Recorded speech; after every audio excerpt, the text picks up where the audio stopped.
قالوا يا أبا هريرة أتبكي على الدنيا؟ قال والله دنياكم هذه كلها لا تبكيني، دنياكم هذه كلها لا تبكيني، وإنما أبكي على قلة الزاد، وأبكي على بعد السفر، وأبكي على ضعف اليقين، وأبكي لأنني أخاف يوم القيامة أن أسقط من أعلى الصراط في النار. هذا الذي يخافه أبو هريرة، وقد روى 1500 حديث عن النبي صلى الله عليه وسلم، روى أكثر من 1500 حديث، ويقول أخاف أن أقع يوم القيامة من أعلى الصراط في النار. يدخل يوم الرجل على النبي صلى الله عليه وسلم وأصحابه، فيقول النبي صلى الله عليه وسلم لأصحابه: أتعرفون من الذي مر أمامكم؟ قالوا لا نعرفه يا رسول الله. فيقول النبي صلى الله عليه وسلم: ولكن هذا الذي مر أمامكم هو حبيبي جليبيب. إن الذي مر أمامكم هو حبيبي جليبيب، يعيش مع الصحابة ويعيش بينهم، إلا أنهم لا يعرفون اسمه. جليبيب رضي الله عنه صاحب الوجه الذميم، كان بشع المنظر والخلقة. جليبيب ثيابه ردة، ثيابه مرقعة وممزقة. جليبيب كان إذا عطش وأراد أن يشرب كان يشرب من المياه الجارية، لشدة فقره أنه كان يشرب من المياه الجارية. الميزان عند الله ليس ميزان درهم ولا دينار. بعدما تسمع قصة جليبيب ستعلم أن أبدا ليس الميزان عند الله ميزان عمارة ولا سيارة ولا درهم ولا دينار، وأنما الميزان عند الله بما تبذل في سبيل الله، بما تضحي لأجل دين الله. الصحابة لا يعرفونه، إذا عطش يشرب من المياه الجارية، بشع الخلقة والمنظر، غريب حتى بين أصحاب النبي صلى الله عليه وسلم. فيمر يوما على النبي صلى الله عليه وسلم، فيقول النبي: يا جليبيب ألا تتزوج؟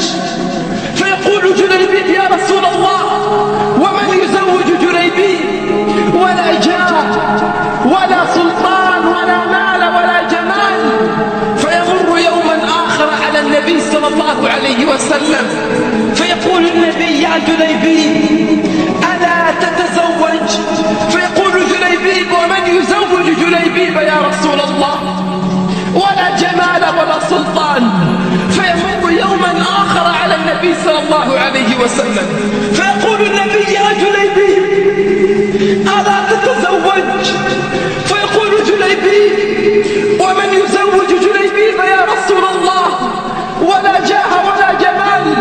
فيقول النبي صلى الله عليه وسلم: يا جليبيب اذهب إلى بيت فلان من الناس واطرق بابه وقل لهم إني رسول الله، ولقد بعثني النبي لخطبة ابنتكم. فذهب جليبيب على تردد وجاء وطرق الباب. خرج إليه الوالد، قال: ما الذي جاء بك؟ قال: لقد بعثني النبي صلى الله عليه وسلم لخطبة ابنتك. فرده الوالد، لقد نظر إلى ثيابه الممزقة، نظر إلى وجهه الذميم، نظر إلى هذه الملابس الرثة، نظر إلى فقر جليبيب. بماذا جئت لتخطب ابنتي؟ رد سمع هذا الكلام وسمعت هذه الكلمات تلك الفتاة التي جاء جليبيب لخطبتها، قالت تعال يا أبتاه، كيف ترد رسول الله صلى الله عليه وسلم؟ والله ما كنت لأقطع أمرا أراده النبي صلى الله عليه وسلم. وأقسمت على أبيها، أقسمت على أبيها أن تتزوج جليبيب. أقيمت ليلة الزفاف، وإذا في هذه الليلة وهي أعظم وصال يقام بين الزوج وزوجته، إذا بمنادي الله ينادي يا خيل الله اركبي، يا خيل الله اركبي، يا خيل الله اركبي، حي على الجهاد، حي على الجهاد، حي على الجهاد. فيسمع هذه الكلمات ويسمع هذا النداء جليبيب، ينظر مرة إلى زوجته وينظر ويسمع تلك الكلمات، فهو بين خيارين: إما أن يبقى مع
فيأتي شابين مسرعان إلى أمير المؤمنين عمر،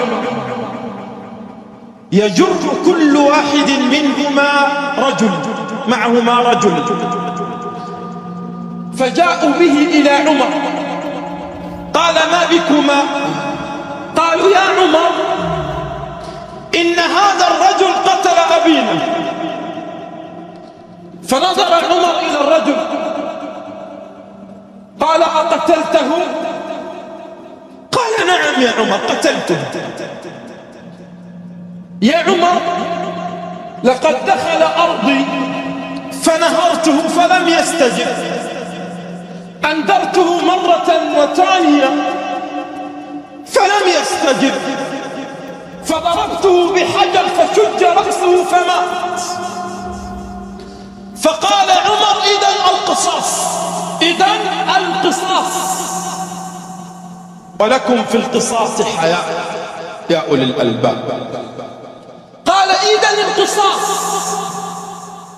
قال: قربوا الرجل للقصاص، خلاص، قتل يقتل. حتى أن الأخذ بالقصاص يعتبر وفاء. وفاء لمن؟ وفاء لولي الدم، وفاء لمن قتل. فالرجل حينما يقتل أعظم الوفاء أن يقتص ممن قتله، فجعل الإسلام لمن قتل ظلما أن يكون له وفاء بحكم القصاص. قال: إذن القصاص، قربوا الرجل. فنظر الرجل إلى عمر فبكى. قال: يا عمر، يا أمير المؤمنين. الرجل يبكي. قال: يا عمر، إن لي زوجة وأطفالا في الصحراء ولا معين لهم، ائذن لي أن أذهب إليهم فأطعمهم وأودعهم وأخبرهم بخبري ثم أعود لك يا عمر. انظروا الرحمة في قلب عمر أمير المؤمنين. نعم، كانوا رحماء فيما بينهم. فنظر عمر إلى أولياء الدم، لابد أن يستأذنهم. قال: أتأذن للرجل أن يذهب إلى أهله يومين أو 3 أيام ثم نعود به، أو يعود الرجل فنقيم عليه القصاص؟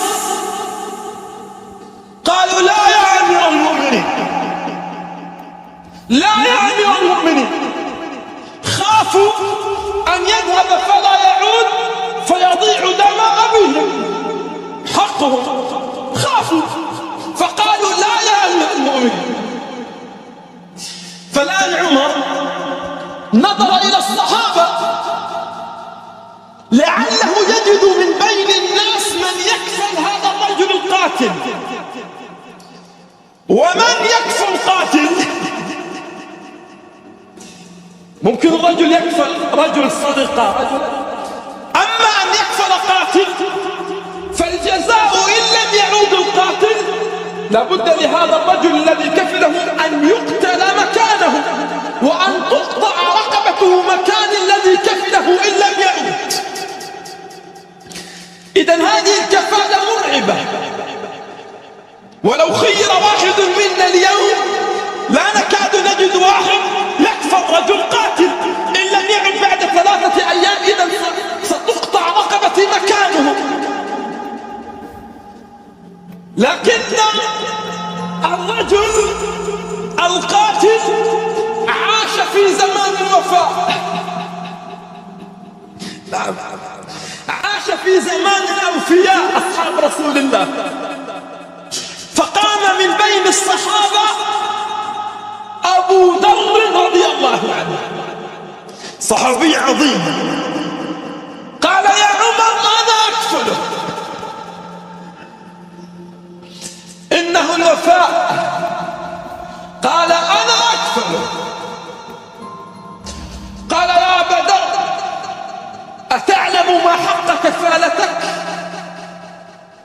نعم. قال يا أبا ذر تعلم إن لم يأتي بعد 3 أيام سيقتص منك؟ قال نعم أدري. فأطلق عمر سراح الرجل. تخيل معي عمر، تخيل معي أن أبا ذر لا يعرف اسم الرجل، لا يعرف قبيلته، لا يعرف أين تقع أرضه، ولا يعرف أين يسكن، لكنها المروءة ولكنه الوفاء. ذهب الرجل، غاب اليوم الأول، اليوم الثاني، اليوم الثالث. نادى رسول عمر الصلاة جامعة، موعد القصاص، الصلاة جامعة. فجاء الناس كلهم يقفون والرجل لم يأتي بعد. وإذا بقرص الشمس يندن بالمغيب، لأن موعده اليوم الثالث عند مغيب شمس اليوم الثالث. وإذا بقرص الشمس يبدأ بالمغيب. فنودي بأبي ذر للقصص، صحابي عظيم يؤتى به للقصاص ويوضع أمام من؟ أمام عمر، يوضع للقصاص. هل هناك محاباة في القصاص حتى ولو كان صحابيا؟ لا. عمر لم يضيع حق القاتل في صحابي، في أبي ذر. وضع أبا ذر أمامه للقتل لأن يقص رقبة أبي ذر، لأنه لا مزاح في القصاص، هذا فرض الله. كم من الناس قتلوا وضاع قصاصهم في الحياة، كم من الناس نزفت دماؤهم في الشوارع وضاع قصاصهم في الحياة، كم من الناس قتلوا أمام أعيننا وما زال قاتليهم يرتعون في الدنيا ويلهون، كم من الناس قتلوا ظلما، قتلوا عنوة وضاع دمهم وأصبح دمهم ماء شربه الظلمة القاتلين ولم يؤخذ بقصاصهم حتى اليوم. لما؟ لأن الوفاء غاب ولأن حكم الله لم ينفذ بعد. فوضع الصحابة بدأوا يبكون لأن القصاص سيؤخذ برجل عظيم مثل أبي ذر. وإذا برجل يأتي من بعيد يهرول مسرعا، وإذا به القاتل. فنظر الناس قالوا جاء القاتل، فصاروا يكبرون الله أكبر الله أكبر. فنظر عمر إلى القاتل قال أيها الرجل والله لو بقيت في صحرائك عند عيالك وما أتيت والله ما علمنا عنك، يعني كان بإمكانك أن تبقى فلا تأتي.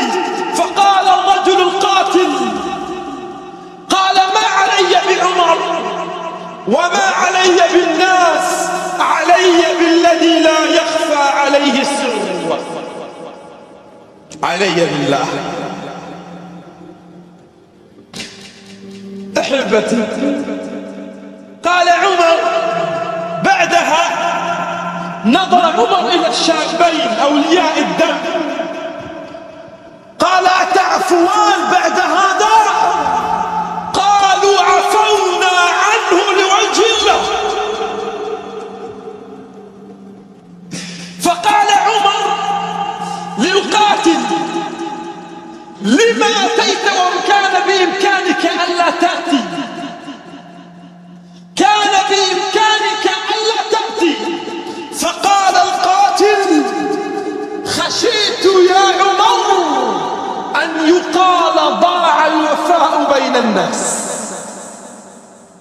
فقال عمر لأبي ذر يا أبا ذر وضعت نفسك للقتل وكان بإمكانك ألا تكفله، فقال يا عمر خشيت أن يقال ضاعت المروءة بين الناس. يوم أن عاد إلى مكة فاتحا، هذا يوم نصر، هذا يوم عزة، هذا يوم إباء، هذا يوم رفعة رأس. الحبيب صلى الله عليه وسلم يدخل مكة فاتحا يوم انتصار عظيم، وإذا بالحبيب صلى الله عليه وسلم يكون يومها وفيا لمن؟ وفيا لزوجته خديجة. قال لما أشاروا على النبي صلى الله عليه وسلم قالوا يا رسول الله أنت ستستقر، أين تقيم؟ فأشاروا عليه يقيم هنا ويقيم هناك. قال الحبيب صلى الله عليه وسلم انصبوا لي خيمة قرب قبر خديجة. ترك الأماكن كلها لكنه كان وفيا لخديجة. قال انصبوا لي خيمة قرب قبر خديجة. حتى بعد فتح مكة كان وفيا للأنصار. قال اذهبوا للأنصار فقد كانوا يعطوننا، فاليوم لابد أن نعطيهم. لم ينسى الذين نصروه في المدينة، لم ينسى الذين فتحوا له الأبواب، تذكرهم يوم فتح مكة. قال اذهبوا للأنصار وأعطوهم كما كانوا يعطون في المدينة. إنه سيد الأوفياء صلى الله عليه وسلم. انظروا أيضا كان وفيا لمن؟ يوم الفتح دخل النبي صلى الله عليه وسلم إلى الكعبة، قد أزال منها الأصنام وحطم الأصنام التي في الكعبة. قال يومها انظر معي من الذي يقف يوم فتح مكة؟ أشراف مكة، كبار مكة، أبو بكر، عمر، عثمان، كبار الصحابة. فقال النبي صلى الله عليه وسلم أين بلال؟ بلال عبد الحبشي وأشراف مكة كبار مكة يقفون. قال أين بلال؟ نادوا لي بلال. فوقف العباس قال يا بلال رسول الله يدعوك. خرج بلال، حبشي بلال، وأشراف مكة كبار مكة تجار مكة يقفون. يخرج من بينهم فيقول الحبيب صلى الله عليه وسلم تعال يا بلال وادخل معي إلى الكعبة وصلي بجواري، والله لا يصلي معي اليوم في الكعبة قبلك أحد. لما يا رسول الله؟ لماذا بلال؟ هناك أبو بكر، عمر، هناك عثمان، هناك كبار الصحابة. قال صلي معي، والله لا يصلي معي في الكعبة أحد قبلك. قال الحبيب صلى الله عليه وسلم لقد رأيت بلال يعذب حينما كان لا أحد يعذب إلا هو. الوفاء، إنه الوفاء. يا بلال لقد تعذبت وما كان يعذب واحد معك يومها، أنت الوحيد الذي كنت تعذب. فكان وفاء من رسول الله صلى الله عليه وسلم لبلال أن يصلي معه بالكعبة. ماذا قال أشراف مكة؟ قال محمد ترك كبار القوم وذهب إلى عبيدهم ومواليهم. محمد ترك كبار القوم وذهب إلى عبيدهم وإلى مواليهم. هل انتهى الوفاء عند ذلك؟ لا والله، لا والله. قال يا بلال اصعد فوق الكعبة وأذن في الناس، وأذن في الناس. تخيلوا معي، وقف بلال وقف على كتفي عمر وأبو بكر، صعد على الكعبة على كتفي أبي بكر وعمر. يومها إنه بلال، ماذا قال النبي لبلال؟ وفاء لبلال لأنه قدم للدين شيئا. قال يا بلال والله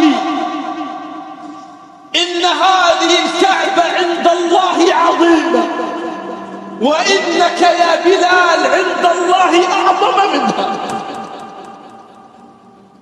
والله إن هذه الكعبة عظيمة يا بلال، ولكنك عند الله أعظم منها. الوفاء، وما أدراكم ما الوفاء. يوم فتح مكة أيضا، يوم فتح مكة أيضا الناس جلوس، وإذا بالنبي صلى الله عليه وسلم يقف أمام الناس فيسكتهم، يعني لا أحد يتكلم. وإذا بامرأة عجوز تأتي معها عصا تتوكأ عليها تكاد أن تسقط، فخلع النبي صلى الله عليه وسلم رداءه، خلع النبي صلى الله عليه وسلم رداءه وفرش هذا الرداء على الأرض، ثم جلس هو والمرأة العجوز. الذي كان يرقب الموقف ويحدث عنه هي أم المؤمنين عائشة. قالت فجلس النبي مع المرأة العجوز يوم فتح مكة، وإذا به يضحك مرة ويبكي مرة، يضحك مرة ويبكي مرة. ثم عاد إلى عائشة قالت يا رسول الله من المرأة التي جلست معها وأخذت عقلك؟ يا رسول الله من المرأة التي أضحكت؟ فقال يا عائشة إنها الحولة، اسمها الحولة، وهي صاحبة خديجة، وهي صاحبة خديجة. قالت يا رسول الله رأيتك تبكي معها مرة وتضحك معها مرة. فقال الحبيب صلى الله عليه وسلم كانت كلما ذكرت لي موقفا مع خديجة يضحك ضحكت، وكلما ذكرت لي موقفا وكلما ذكرتني بوفاة خديجة بكيت. يومها غارت عائشة قالت يا رسول الله خديجة خديجة، وكأن الله لم يخلق لك إلا خديجة. غارت أم المؤمنين، غارت أم المؤمنين عائشة. ثم قالت يا رسول الله لقد أبدلك الله خيرا منها، وأشارت إلى نفسها. هل هنا في زماننا وفاء كهذا الوفاء؟ هل هل هناك رجل وفي لزوجته مثل هذا الوفاء؟ هل هناك رجل وفي للناس كرسول الله له؟ فنظر إليها، وعائشة زوجته وقرة عين النبي، لكنه الوفاء. قال: لا يا عائشة، والله ما أبدلني الله خيرا من خديجة. قال: الآن يذكر المواقف. اليوم تجد رجل يكون مع زوجته سنوات، فينفصل الرجل عن زوجته، يطلقها فيفضحها بين الناس، ويسري لسانه في عرض زوجته التي كانت في يوم من الأيام وفية له، في أول موقف طلاق انفصال يذهب فيفضح زوجته هنا وهنا في المحاكم وعند الناس وعند الأقارب وعند أهلها. تجد رجل مع صاحبه سنوات، تفرق بينهم تجارة، يفرق بينهم مبلغ من المال، يفرق بينهم دين، فتجدهم يفترقان، هذا يسب هذا وهذا يشتم هذا. إن الحر من راعى وداد لحمه. هذا الحر الذي يستذكر المواقف، الحر الذي يكون وفيا للمواقف، لا الذي يترك صاحبه فيخونه فيسبه ولا يتذكر الأيام الجميلة.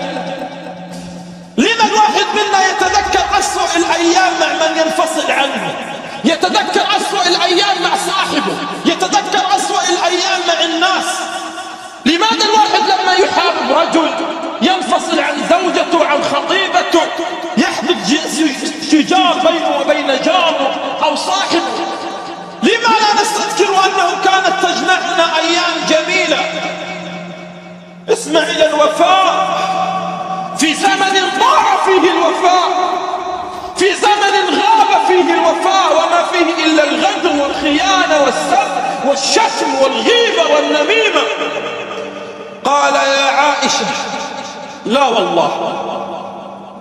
والله ما أبدلني الله،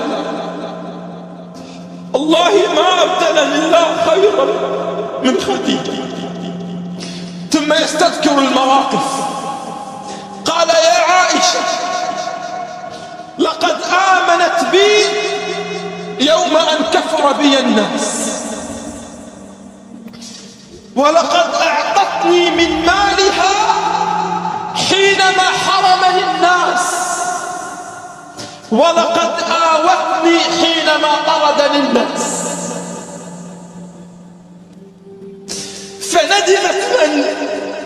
ندمت عائشة، قالت: يا رسول الله استغفر لي. قال النبي صلى الله عليه وسلم: يا عائشة، والله لا استغفر لك حتى تستغفرين لخديجة. والله لا استغفر لك حتى تستغفرين لخديجة. يا من ينقصكم الوفاء تعلموا، يا من تغدرون بأزواجكم تعلموا، يا من تضيعون أيام الحب وأيام الوفاء عند موقف غضب تعلموا معنى الوفاء. إنه زمان الأوفياء، إنه زمان الأوفياء، في زمان تجد فيه الشاب تجلس فتاة مسكينة سنوات وهي تنتظر هذا الشاب ليتزوجها، فلما يأتي موعد الزواج وذلك الوعد المنتظر فيخونها ويتزوج غيرها ويكسر ضلع تلك الفتاة التي انتظرته دهرا من الزمن. لماذا؟ لأنها عاشت في زمان الغدر، في زمان الوالد يربي ولده سنوات، يدفع الوالد ثمن حياته وقلبه من أجل ولده، فيكبر الولد فيدفع بوالده إلى دار المسنين، لأن هذا الرجل عاش في زمان الغدر. تربي الوالدة ولدها سنوات، تسهر الليالي، لا تعرف طعما للنوم، فيكبر الولد وبدل أن يكون وفيا لأمه يعلو صوته على أمه أو يتطاول بيده على أمه. في زمان يجلس فيه الصاحب مع صاحبه سنوات، عشرة عمر، بينه وبينه طعام وأكل وشرب وذكريات، فيفرقهم المال فيغدر هذا بهذا فينسى سنين العشرة والطعام والذكريات. لما؟ لأنه عاش في زمان الغدر، عاش في زمان الغدر. نحن في زمان تجلس مع الرجل فيضحك أمامك في وجهه، إذا غادرت من عنده غير وجهه إلى وجه آخر، وبدأ يسبك وبدأ يشتمك. في زمان الغدر، في زمان تقلب الوجوه، في زمان يضحك الرجل أمام الناس بوجه، فإذا ما غادر من عندهم أتى بوجه آخر، ومن عاش بوجهين مات لا وجه له. من عاش بوجهين مات لا وجه له. نحن في زمان فيه الغدر، نحن في زمان ليس فيه وفاء، حتى أن الرجل لا يستطيع أن يوفي لصاحبه أو لجاره. ضاع الوفاء بين الناس، ولن يعود لنا زمان العز والإباء إلا إذا كنا أوفياء كزمان كان فيه الصحابة.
كثير ممن شاهد خطبة لي بعنوان أماه لو كان عمرك بيدي لمددته ولكنه بيد ربي فهل يكفيك حبي.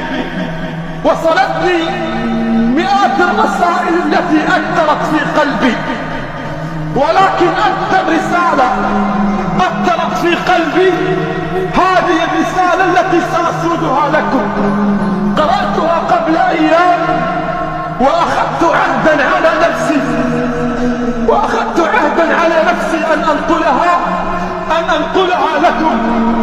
هذا رجل يعيش في دولة أجنبية اسمه أسامة. أرسل لي وقال قبل أشهر سمعت لك خطبة عن الأم فبكيت يومها بكاء شديدا. وأما قصتي فإنني تركت أمي في منزلنا الذي تربيت فيه قبل 3 سنوات. قال حدثت مشكلة عائلية وهجرت أمي وتركتها. 3 سنوات لا يكلم أمه، 3 سنوات لا يعرف عن أمه خبرا، 3 سنوات لا يعرف عن أمه شيئا. قال فبكيت ليلتها وأخذت عهدا على نفسي أن آخذ حقيبتي وأن أسافر وأن أعود لأمي. فسافرت بعد أشهر قليلة وعدت إلى مكان ولادتي، عدت إلى حارة القديمة، عدت إلى المكان الذي ربتني فيه أمي في الصبا، المكان الذي كانت تخاف علي أمي أن أخرج منه في ظلام الليل، المكان الذي كانت تحبني فيه أمي وتراقبني ليل نهار، المكان الذي قبلت فيه أمي وأبي ليل نهار. قال فدخلت حارة القديمة، يقول لي دخلت حارة القديمة فنظرت وإذا بالناس يتدافعون علي، وإذا بالناس يتدافعون إلي وهم يسلمون علي يقولون لي عظم الله أجرك، وهذا يقول لي عظم الله أجرك، وهذا يقول لي عظم الله أجرك. أقول له ما بكم؟ قال رحم الله أمك، رحم الله أمك. 3 سنوات وهي تبكي شوقا إليك، 3 سنوات وهي تخرج كل يوم إلى الحارة تسأل فلان عنك وتبحث عن رقمك. قال فدخلت البيت وفتحت الباب ودخلت البيت مسرعا. ها أنا أعود للبيت بعد 3 سنوات ولا صوت لأمي أسمعه، ليس هناك صوت سيقول لي جئت يا أسامة، جئت يا حبيب قلبي، جئت يا قرة عيني. فأول ما دخلت إلى غرفتي فوجدت غرفتي من أجمل ما يكون. تركت غرفتي وهي في ضوضاء شديد. يقول ففتحت باب غرفتي فوجدت غرفتي أجمل ما يكون، كل ما فيها مرتب. فنظرت وإذا بثيابي قد غسلت كلها ووضعت على السرير. فنظرت فيها فوجدت فيها ورقة مكتوب فيها اسمع إلى الذين يعقون أمهاتهم، بل إلى الذين ما زالت أمهاتهم أحياء حتى اللحظة ولا يرون أمهاتهم ويعقون أمهاتهم ويبتعدون عنهم. اسمع، الحياة ليست طويلة، الحياة قصيرة، الحياة قصيرة، وليس لك الله في الحياة لا صاحب ولا قريب ولا أخ إلا أمك. والله ستمضي في الدنيا كلها ترى وجوه الناس كلهم ولن يبقى لك إلا